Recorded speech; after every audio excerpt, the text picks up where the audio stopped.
Hello అండి, అందరికీ నమస్తే. నేను మీ Suma Chakravarthi. Welcome back to Suma Chakravarthi vlogs.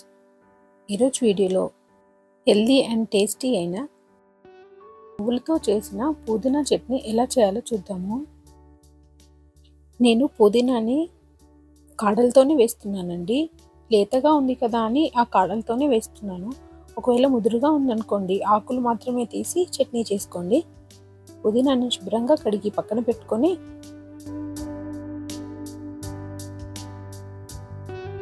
ఒక బాండీలో కొద్దిగా నువ్వులు వేసుకొని ఫ్రై చేసుకోవాలి. లో ఫ్లేమ్లో ఫ్రై చేసుకుంటే చక్కగా ఫ్రై అవుతాయి.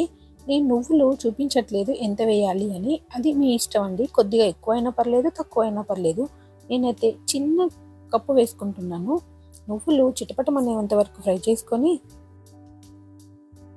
అదే బాండీలో పచ్చిమిర్చి కూడా మీ కారానికి సరిపడా పచ్చిమిర్చి వేసుకొని కొద్దిగా ఆయిల్ వేసుకొని ఇవి కూడా ఫ్రై చేసి పక్కన పెట్టుకోవాలి.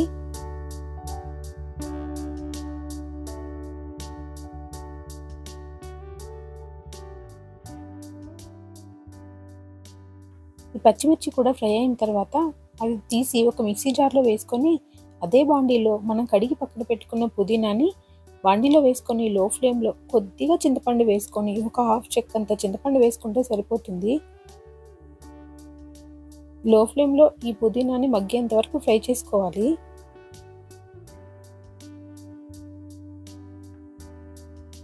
ఇదంతా మగ్గడానికి మనకు ఒక 5 minutes టైం పడుతుంది లో ఫ్లేమ్లో. అంతా పూర్తిగా మగ్గిన తర్వాత స్టవ్ ఆఫ్ చేసుకొని మిక్సీ జార్లో నువ్వులు, పచ్చిమిర్చి, అలాగే వెల్లుల్లిపాయలు, కొద్దిగా సాల్ట్ వేసుకొని మెత్తగా మిక్సీ పట్టుకోవాలి. తర్వాత చల్లారిన పుదీనా కూడా వేసుకొని మెత్తగా మిక్సీ పట్టాలి. మనకు అవసరమైతేనే వాటర్ వేసుకోండి. నేను ఇది రైస్లోకి చేస్తున్నాను కాబట్టి కొద్దిగా గట్టిగా చేశాను. మీరు ఒకవేళ టిఫిన్స్లోకి చేసుకోవాలి, దోశల్లోకి అనుకుంటే కొద్దిగా వాటర్ వేసుకోండి. దీన్ని ఒక బౌల్లో వేసుకొని అలానైనా సర్వ్ చేసుకోవచ్చు, లేదంటే కొద్దిగా తాలింపు వేసుకోవచ్చు. మనకి తాలింపు లేకపోతే దిగదు కాబట్టి కొద్దిగా తాలింపు వేస్తున్నాను నేను.